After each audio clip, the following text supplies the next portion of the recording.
नमस्कार. भारतीय तरुण हा सध्या शेअर मार्केटकडे वळताना आपल्याला दिसतोय. तर अनेकदा आपल्याला शेअरमध्ये खूप नुकसान सुद्धा सहन करावं लागतं. कारण त्यामध्ये आपल्याला अनेकदा शेअर मार्केटच्या लहरीपणाचा अंदाज आलेला नसतो. त्यामुळं असे कोणते पॉइंट्स असतात की ते पाहावे लागतात की ज्याच्यामुळं कोणता शेअर्स विकत घ्यावा आणि कोणता घेऊ नये याबद्दल आपल्याला थोडी माहिती असणं गरजेचं असतं.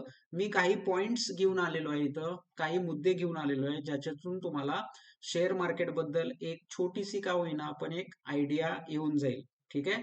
नमस्कार, मी महेश पाटील. माझ्या युट्यूब चॅनेलला जर तुम्ही नवीन असाल तर नक्की शेअर करा आणि सबस्क्राईब करा आणि आपल्या मित्रांच्या मध्ये माझं युट्यूब चॅनेल शेअर करा. थँक्यू. तर सगळ्यात महत्वाचा मुद्दा असतो की स्मॉल कॅप स्टॉक्स मध्ये नफा कसा वाढवावा. स्मॉल कॅप म्हणजे काय या शब्दाचा अर्थ अगोदर समजून घ्या. स्मॉल कॅप म्हणजे अशी कंपनी किंवा असा शेअर्स ज्याचं भांडवल, ज्याचं ज्याचं कॅपिटल हे 500 कोटी पर्यंत असतं. ठीक आहे. जास्तीत जास्त 500 कोटी पर्यंत त्याचं कॅपिटल असतं, भांडवल असतं. त्याला आपण काय म्हणतो? स्मॉल कॅप शेअर्स असं म्हणतो. आता इथं लक्षात घ्या, मी तुम्हाला एक छोटीशी एका शेअर होल्ड कंपनीचा डेटा दाखवतोय.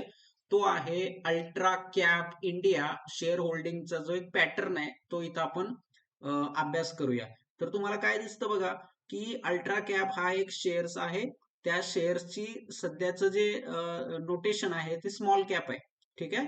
आणि केबल मधली ती कंपनी आहे. तर ₹7.14 असा त्या शेअर्सचा काय दिसतोय आपल्याला दर दिसतोय. म्हणजे जेव्हा तुम्ही तो शेअर्स विकत घ्यायला जाल त्यावेळी तुम्हाला ₹7.14 भरावे लागतील आणि इतर चार्जेस सुद्धा असतात. त्याचा तुम्हाला अभ्यास करणं गरजेचं असतं. आता इथं बघा, आता इथं तुम्हाला एक 4 पॉइंट्स दिसतात का? तर शेअर्स तर मला विकत घ्यायचा आहे, पण यामध्ये मी गुंतवणूक करावी का किंवा करू नये याबद्दल तुम्हाला एक आयडिया मी देतो. तर याच्यामध्ये हेल्ड बाय नावाचा एक कॉलम दिसतो तुम्हाला पहिला. ठीक आहे. तर या कॉलमवर तुम्ही लक्ष द्या. तर त्याच्यामध्ये प्रमोटर्स आहेत, त्यानंतर FII, DII आणि पब्लिक. आता प्रमोटर्स या शब्दाचा तुम्हाला मी सोप्या शब्दामध्ये काय सांगतो, अर्थ समजावून सांगतो. ठीक आहे. प्रमोटर्स म्हणजे काय? तर प्रमोटर्स म्हणजे बघा, आता एक कंपनी आहे, हा, तुमचीच कंपनी आहे. तर त्या कंपनीचे जे मालक असतात, म्हणजे आता अदानी पॉवर्स हा एक शेअर्स आहे. तर गौतम अदानी हे ते कोण असतील? प्रमोटर्स असतील. म्हणजे त्या कंपनीचे संस्थापक किंवा त्या कंपनीचे ट्रस्टी किंवा त्या कंपनीचे जे नियामक मंडळ असतं ते, म्हणजे त्याचे कोण असतात? बॉस असतात एक प्रकारे. रिअल रिअल होल्डर असं त्यांना म्हणतात. ठीक आहे. म्हणजे कंपनीचे फाउंडर हे त्याचं उदाहरण आहे. ठीक आहे. FII म्हणजे काय? तर FII म्हणजे फॉरेन इन्व्हेस्टर्स. म्हणजे जसं की उदाहरणार्थ तुम्ही बघायला गेलं तर भारताच्या बाहेरून काही गुंतवणूक होतात. जसं की आपल्याला माहित आहे, बघा, फॉरेन इन्व्हेस्टर्स गुंतवणूक करतात छोट्या छोट्या भरपूर इनडायरेक्टली. त्याला आपण युनायटेड स्टेट्सचे म्युच्युअल फंड असतील किंवा US फंड हे त्याचं उदाहरण आहे. त्यानंतर DII म्हणजे डोमेस्टिक इन्व्हेस्टर्स. ओके. आणि एफ म्हणजे फॉरेन इन्व्हेस्टर्स. तर डोमेस्टिक इन्व्हेस्टर्स कोणते असतात बघा, तर LIC हे एक उदाहरण आहे. त्यानंतर स्टेट बँक ऑफ इंडिया किंवा जे म्युच्युअल फंड्स असतात भारतामध्ये, तर ते म्हणजे कोण असतात? Domestic investors. तर ह्या 3 कन्सेप्ट आहेत. म्हणजे आपण जो पैसा LIC मध्ये गुंतवतो तर तो LIC शेवटी काय करते? तोच पैसा या शेअर मार्केट्स मध्ये आणून सोडते, गुंतवते. असा त्याचा एकंदरीत छोटासा अर्थ आपल्याला दिसतो. आता याच्यामध्ये व्हाय दिस मॅटर्स म्हणजे हे का गरजेचं असतं ते मी तुम्हाला सांगतो. याच्यामध्ये बघा, प्रमोटर्स. तर या कंपनीमध्ये प्रमोटर्सचा वाटा किती आहे? 29% आहे. 29.5 म्हणजे 30% आहे. ठीक आहे. आणि पब्लिकचा वाटा किती आहे? पब्लिक म्हणजे कोण? उदाहरणार्थ मी त्या कंपनीचे शेअर्स विकत घेतो. म्हणजे मी कोण झालो? पब्लिक. कळालं आता? पब्लिकचा वाटा किती आहे? 70% आहे असं समजू आपण. ठीक आहे. तर हे खूप रिस्क आहे या कंपनीमध्ये. हा शेअर्स विकत घेण्यामध्ये काय आहे? आपल्याला एक प्रकारची रिस्क आहे. त्या कंपनीमध्ये काय आहे, रिस्क आहे. त्यामुळे प्रमोटर्सचा टक्का जो असतो ना मित्रांनो, प्रमोटर्सचा टक्का पर्सेंटेज ते कधी पण जास्त पाहिजे. कारण संस्थापक जो त्या कंपनीचा असतो त्याचा त्या कंपनीवर विश्वास असतो. ठीक आहे, तो बॉस असतो, त्याला काळजी असते त्या कंपनीची. त्यामुळे प्रमोटर्सचं पर्सेंटेज किंवा प्रमोटर्सचा वाटा कायम त्या कंपनीमध्ये जास्त पाहिजे.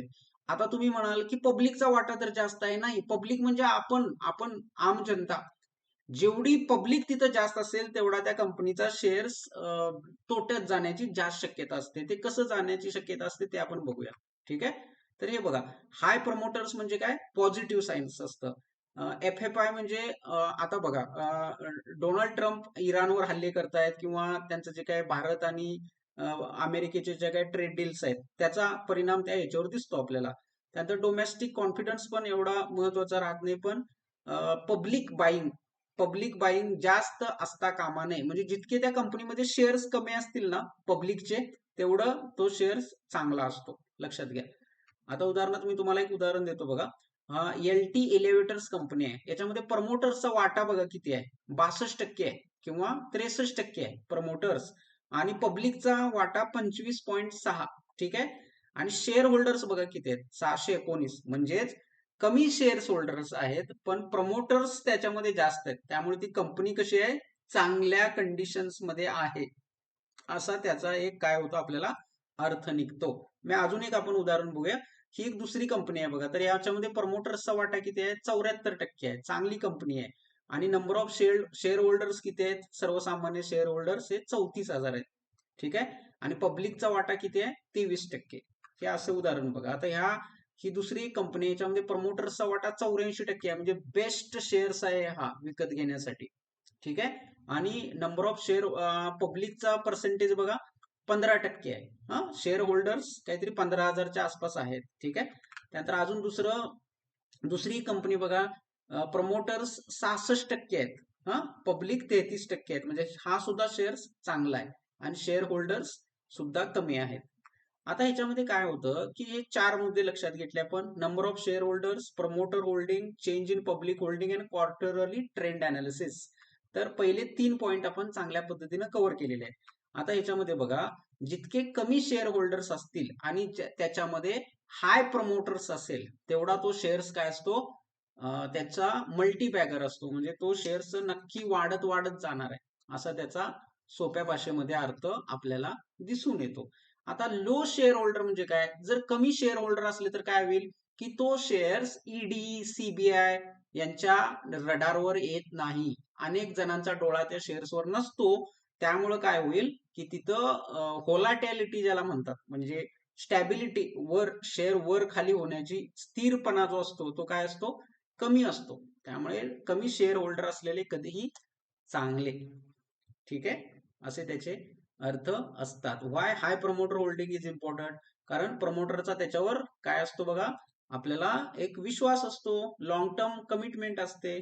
कारण प्रमोटरच त्या कंपनीवरती जास्त विश्वास ठेवतात, असं त्याचा साधा सरळ अर्थ आहे. त्यामुळे वॉर्निंग काय असते, शेअर होल्डर जास्त असता कामा नये. ठीक आहे, आणि प्रमोटर्स कमी असता कामा नये, त्याचं पर्सेंटेज कमी असता कामा नये, हे त्याचे काय आहेत, अर्थ आहे. त्यामुळे लो शेअर होल्डर्स प्लस हाय प्रमोटर होल्डिंग म्हणजे स्ट्रॉंग सिग्नल. तर ह्या गोष्टी तुम्ही शेअर मार्केटच्या शिकून घ्या. असंच माझ्या युट्यूब चॅनेलला तुम्ही जास्तीत जास्त शेअर्स करा, सबस्क्राईब करा. तुम्हाला चांगल्या पद्धतीने मी माहिती सांगत जाईन. तोपर्यंत थँक्यू, धन्यवाद.